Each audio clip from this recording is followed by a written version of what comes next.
Nesta parte da nossa audioaula, vamos falar dos tipos de decisões, das diferentes abordagens para a tomada de decisões, da teoria da racionalidade limitada, das etapas que normalmente percorremos ao tomar uma decisão. Vamos começar essa parte da nossa audioaula distinguindo entre decisões programadas e decisões não programadas.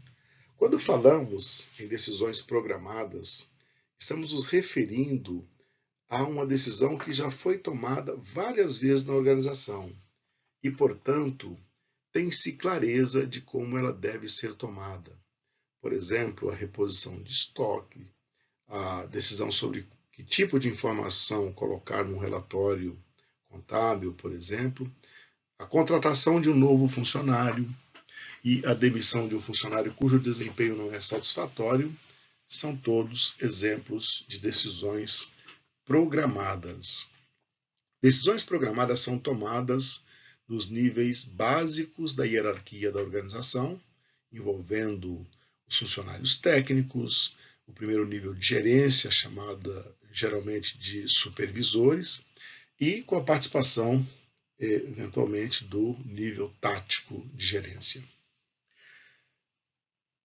Essas decisões são tomadas, na maioria das vezes, com base em regras e regulamentos que existem na empresa, com base em procedimentos.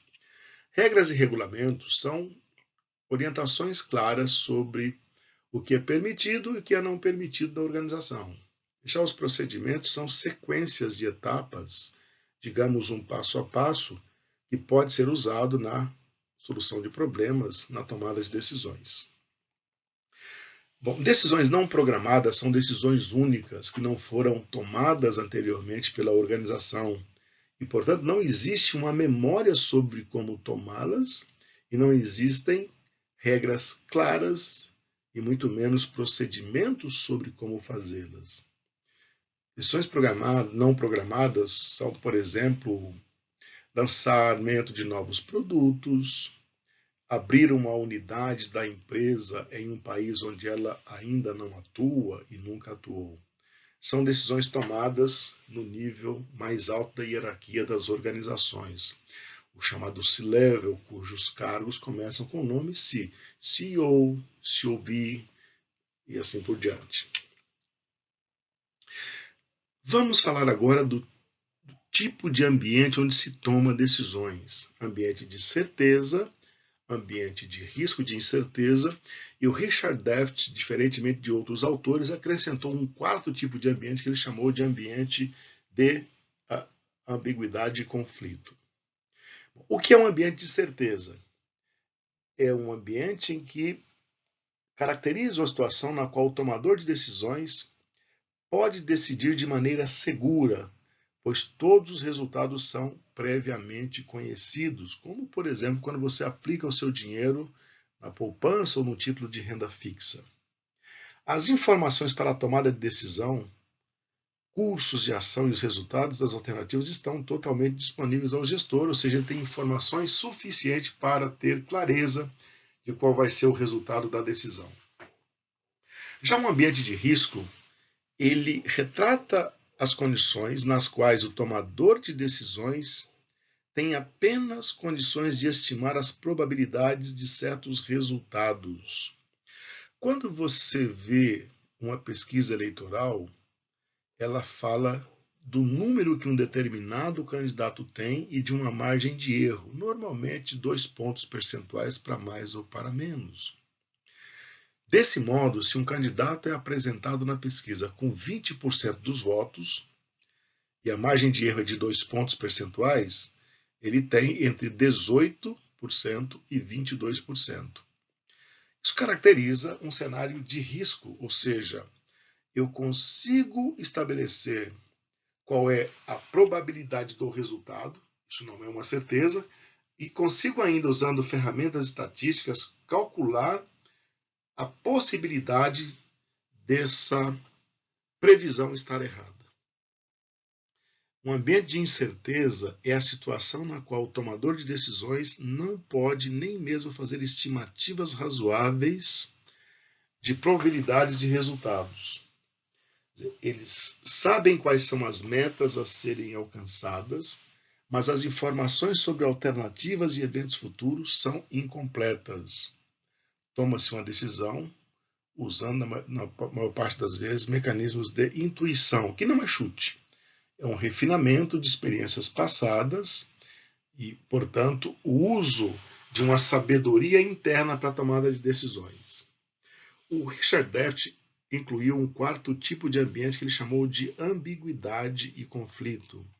Caracterizaria uma radicalização do cenário de incerteza, em que isso seria uma situação na qual estão presentes as condições descritas no contexto de risco, com um acréscimo de ambiguidade em que os tomadores de decisões não têm clareza nem mesmo das metas a serem alcançadas ou da extensão do problema a ser resolvido. No início da pandemia, no Brasil, as autoridades divergiram até quanto aos objetivos das medidas para lidar com a pandemia. Alguns diziam que o objetivo era reduzir o dano econômico, enquanto outros diziam que o objetivo seria o de preservar a vida. Isso levou a uma série de conflitos entre os governadores estaduais e o presidente da República. Então, veja, um cenário de ambiguidade descrito pelo Deft é aquele caracterizado no início da pandemia. Ele era um cenário de incerteza para muitos, mas ele poderia avançar para o de ambiguidade quando sequer os tomadores de decisões não conseguiam chegar a um acordo sobre quais seriam as metas e os objetivos a serem alcançados. A maioria das decisões são tomadas num cenário de risco e de certeza. Mas decisões estratégicas, lá no alto nível da hierarquia das organizações, são decisões tomadas em um cenário de incerteza ou de ambiguidade. Quanto mais uma decisão é tomada em um contexto de certeza, maior é a probabilidade de acerto, portanto, menor a possibilidade de fracasso. À medida que eu avanço para risco, incerteza e ambiguidade, maior, evidentemente, é a possibilidade dessa decisão dar errada, porque ela foi tomada com menos clareza de informações em um cenário com muito menos informações objetivas sobre quais seriam os resultados. Portanto, uma decisão de certeza, uma decisão tomada com base em mecanismos racionais e é geralmente uma decisão programada. Uma decisão de risco, ela é tomada com base em racionalidade limitada, ou seja, eu tenho parte das informações necessárias, mas eu não tenho toda a informação, ou eu não tenho todo o tempo para analisar essas informações, enquanto o cenário de incerteza e de ambiguidade, eu vou tomar decisões com base em probabilidades subjetivas, com base em intuição e não com base em modelos racionais tomadas de decisões. Repetindo e reforçando isso, então, decisões programadas, cenário de certeza, modelo racional, e são tomadas muito mais na base da organização.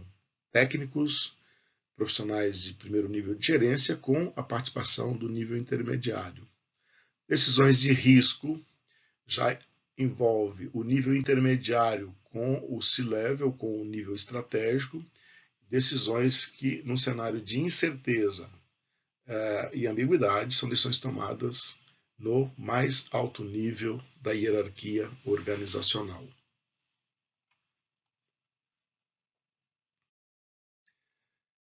Há duas principais abordagens para a tomada de decisões. A chamada abordagem clássica e uma abordagem chamada por alguns de administrativa e por outros de abordagem política. A abordagem clássica, ela pressupõe um ambiente perfeito, sem limitações. Portanto, nesse ambiente, os problemas eles são estruturados, eles são claramente definidos, eu estou num ambiente de certeza, com informações completas, com alternativas conhecidas e os resultados possíveis também de serem conhecidos antecipadamente. Portanto, o administrador tomaria uma decisão otimizada, escolhendo a melhor entre todas as alternativas possíveis. Já o modelo administrativo, ou chamado por alguns de político, acredita que o ambiente traz um problema que ele não é claramente estruturado, ou seja, ele não é claramente compreendido, ele não pode ser claramente definido, ele é um pouco ambíguo. Que esse ambiente está repleto de incertezas, de informações incompletas ou mesmo imperfeitas, e que nem todas as alternativas e resultados podem ser conhecidos antecipadamente, e que, portanto, esse ambiente pressupõe uma racionalidade apenas limitada, em que eu tenho alguns desses elementos, mas não todos eles. Pressupõe um ambiente com muitas restrições cognitivas, e onde os administradores tomariam uma decisão apenas satisfatória. Eles procuram a melhor alternativa por algum tempo, mas não exaustivamente, e acabam escolhendo a primeira alternativa que lhes parecem suficientes para resolver o problema, ainda que não seja a melhor alternativa. A teoria de racionalidade limitada ou delimitada, como aparece em alguns livros, diz que os administradores não conseguem tomar a melhor decisão, que tomamos decisões apenas satisfatórias, porque não temos tempo ou não temos toda a informação que precisamos para calcular a melhor alternativa para uma dada situação. E existem limitações situacionais e limitações individuais. Quais são as limitações situacionais? São aquelas decorrentes da complexidade da situação que se apresenta. A gente quase nunca consegue ter a compreensão completa do que está acontecendo, como, por exemplo, um cenário como a pandemia da Covid-19. Temos, portanto, informações incompletas, ou mesmo informações imperfeitas, ou informações divergentes, e fica sempre uma zona cinzenta em que decidimos usando algum mecanismo de intuição ou mesmo de aposta. E ainda que tivéssemos muita informação, não teríamos tempo necessário para processar toda essa informação, ou os cursos seriam praticamente ou possivelmente impraticáveis. Limitações individuais. Por exemplo, nosso cérebro tem uma capacidade limitada para armazenar informações, ou a nossa capacidade de uso do cérebro para armazenar informações é limitada. Temos dificuldade para processar um grande volume de informações ao mesmo tempo e tendemos a fazer escolhas de umas informações e algumas em detrimento de outras. E também a percepção das informações tende a ser diferentes para pessoas diferentes. Uma situação percebida por alguém como sendo razoável pode ser considerada inaceitável para uma outra pessoa e ser considerada ótima para uma terceira pessoa. Tudo isso vai levar a limitações que convergem para a tomada de decisões que são satisfatórias apenas. Por quê? Porque a gente tende a usar, na racionalidade limitada, uma série de princípios heurísticos. O que são princípios heurísticos? São atalhos com os quais a gente procura simplificar a complexidade da situação e do próprio processo decisório. Falamos de dois tipos principais de heurística: a heurística da disponibilidade e a heurística da representatividade. A heurística da disponibilidade é a tendência que as pessoas têm de se basear os seus julgamentos em informações que são prontamente disponíveis. Acontecimentos recentes que evocam emoções, elas tendem a estar mais presentes na nossa memória. É por isso que os gerentes, ao fazerem a avaliação dos subordinados, tendem a dar mais importância ou mais peso, ou mais relevância aos acontecimentos recentes da última semana, do último mês, por exemplo, do que aquilo que se passou há 6, 7 meses atrás.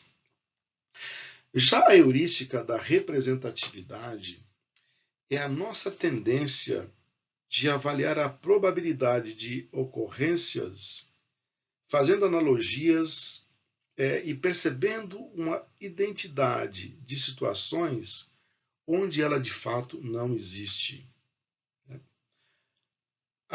Se nós conversarmos com uma boa parte dos garotos da periferia, das grandes cidades brasileiras, provavelmente eles veem como saída para a condição de pobreza a possibilidade de tornarem-se jogadores de futebol. Na verdade, as estatísticas mostram que eles teriam mais chance de serem médicos ou engenheiros. Mas eles têm acesso a uma informação fácil, que é pela televisão, onde ele pode assistir jogos de futebol, ver muitas entrevistas de jogadores, e jogadores que contam histórias de sucesso, porque os jogadores que fracassaram não aparecem nessas entrevistas. E ele olha vários canais, assiste programas em vários canais de televisão e sempre aparecem jogadores de sucesso. Dificilmente se percebe que são os mesmos jogadores em todos os canais. E esses garotos não sabem que a ampla maioria dos jogadores profissionais tiveram uma carreira curta, difícil e, eventualmente, de muito pouco sucesso. Quando a gente vai para as empresas, também não é raro que os gerentes estejam fazendo o lançamento de produtos, comparando o produto que vai ser lançado, associando ao sucesso de um produto anterior, esquecendo-se que os tempos são outros, que a sociedade também já mudou e assim por diante. Ou você perceber gerentes contratando pessoas de uma determinada instituição de ensino, porque no passado ele contratou alguém de lá que foi um excelente funcionário. Ou deixando de contratar de uma dada instituição, porque no passado ele contratou alguém de lá e não foi um bom funcionário. Na verdade, ele está comparando as coisas muito diferentes. Mas é uma tendência que a gente tem de fazer esses atalhos para simplificar situações complexas e tomar decisões mais facilmente. E eu diria, são decisões mais fáceis, mais rápidas e quase sempre equivocadas. Voltamos a nossa atenção agora para as etapas do processo de tomada de decisões, ou para o processo sobre como as decisões deveriam ser tomadas. Esse processo é usualmente dividido em 6 etapas, 3 dedicadas a fazer um diagnóstico do problema a ser resolvido e 3 etapas ligadas à solução do problema. Então vamos lá. Diagnóstico do problema. Primeira etapa, ou primeiro passo, é reconhecer a necessidade de se tomar uma decisão. Reconhecer uma oportunidade ou reconhecer um problema a ser resolvido. Definir claramente o que se pretende resolver, sobre o que se pretende decidir. Por exemplo, a FECAP percebeu a oportunidade de oferecer os seus cursos fora de São Paulo, mesmo para fora do Brasil. A pandemia trouxe essa percepção de que a gente pode lançar cursos híbridos e atender uma população que está muito distante da base da FECAP aqui em São Paulo. Você mesmo, ao terminar o 2º grau ou depois de um tempo afastado da escola, reconheceu a necessidade de tomar uma decisão e voltar a estudar. Você identificou um problema, você estava insatisfeito com o seu nível de qualificação profissional, então decidiu voltar a estudar. O segundo passo é o diagnóstico e análise das causas do problema. Nós sabemos que o que fica visível na maioria das vezes, na verdade, são os efeitos de um problema. Então é preciso, para tomar decisões, investigar mais fundo quais serão as causas para que aquilo ocorra, para que aquilo que a gente percebe como efeito futuro de fato ocorra. Por exemplo, a gente pode olhar numa organização e ver funcionários desmotivados, mas isso é um efeito. Precisamos perguntar quais são as causas dessa desmotivação. Também assim, quando vamos lançar um produto olhamos e percebemos de antemão ou queremos que ele saia muito bem no mercado, mas quais são as causas para que isso ocorra? Então a gente precisa perguntar, né? Perguntas do tipo o que, onde, como, quando e por que isso ocorre ou vai ocorrer. No nosso exemplo, quando você decidiu voltar a estudar, você se perguntou qual curso estudar, onde estudar, como estudar, pagar, obter uma bolsa, tentar uma escola pública, fazer um financiamento. Quando estudar agora, depois da pandemia, por que estudar, criar uma justificativa para melhorar a renda, melhorar o seu status, o seu prestígio, buscar uma promoção, abrir um negócio, etc. A terceira etapa implica desenvolver alternativas para a solução do problema. Para desenvolver alternativas, a gente vai, na verdade, gerar possíveis soluções antecipadamente. Vamos, portanto, ter que identificar critérios necessários para gerar essas alternativas, para gerar alternativas que atendam aqueles critérios que nós estabelecemos. Vamos ter que ponderar esses critérios. O que são os critérios? São requisitos mínimos que cada alternativa deverá atender. Por exemplo, quando você pensou em estudar ou voltar a estudar, você se perguntou qual curso em qual instituição.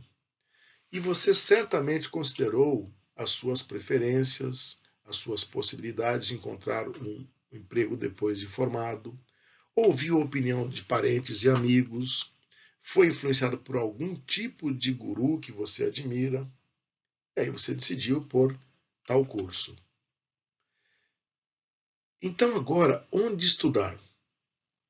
E você deve ter pensado em alguns critérios para escolher a faculdade onde estudar.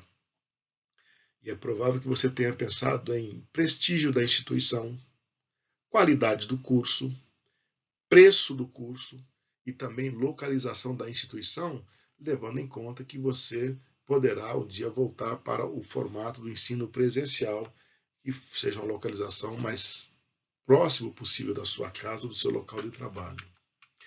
E é provável que, ao pensar nessas alternativas, tenha passado pela sua cabeça a FECAP, onde você está, mas também FMU, PUC, FGV, Uninove, etc. e tal. Até aqui, 3 etapas em que a gente faz um diagnóstico do problema. Qual é a necessidade de tomar uma decisão, quais são as causas que levariam ao resultado que nós estamos procurando e quais são as alternativas que a gente tem para resolver esse problema. Passamos agora ao segundo bloco de etapas destinadas a resolver o problema. Começamos então pela seleção da alternativa apropriada. Isso implica que você compare cada solução ou cada alternativa de solução que você encontrou com os critérios. Então, por exemplo, no nosso caso aqui da escolha da faculdade, você pegaria a FECAP, a PUC, a FGV ou a Uninove e compararia com cada critério, qualidade, prestígio, preço, localização. Se você atribuir um peso para cada critério e uma nota para cada instituição, você fazendo a soma dos pontos de cada uma delas, você vai chegar àquela que é a sua solução ótima. O nosso próximo passo é implantar a alternativa escolhida. Implantar significa você transformar a sua decisão em algum tipo de ação. No nosso exemplo, você fez a sua matrícula e está estudando. E aí nós chegaríamos, portanto, à nossa última ou sexta etapa, que seria a avaliação e feedback. Como é que a gente faz isso? Compara o que você pretendia com a decisão com o que de fato está acontecendo. Reúna informações e compare o previsto com o realizado. Os primeiros resultados demonstram que estamos caminhando na direção correta? Algum ajuste ou alguma medida corretiva se faz necessário? No nosso exemplo, confrontando a realidade, a FECAP atende às suas expectativas? A sua presença às aulas são compatíveis com o que você prometeu? Então a gente fecha o processo de tomada de decisões. Identifica uma necessidade, faz o diagnóstico, desenvolve alternativas, escolhe a alternativa apropriada, implanta, acompanha, coleta informações, reúne essas informações, avalia e faz o feedback, ou seja, verifica se alguma ação complementar, uma ação corretiva, faz-se necessário.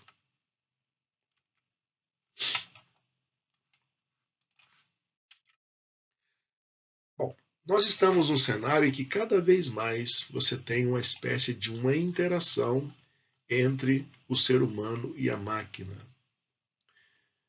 Quando você compra um livro, por exemplo, quando você faz o download, esse download é monitorado pelas editoras. E essa informação, ela é um verdadeiro tesouro que os administradores vão usar para monitorar as suas preferências e oferecer novos produtos a você. Quando você ouve música, quando você entra no seu celular e faz alguma busca na internet, está sendo monitorado e vai sendo usado para te oferecer novos produtos e novos serviços. É provável que o Google, a Amazon, o Spotify conheça você hoje melhor até do que você mesmo. E por isso surpreende você oferecendo produtos ou serviços que nem você tinha percebido que precisava. Então, pare e pense por alguns instantes. Essas etapas, as 6 etapas de tomada de decisões, como você acha que vai ser o impacto do uso de tecnologias para tomar uma decisão?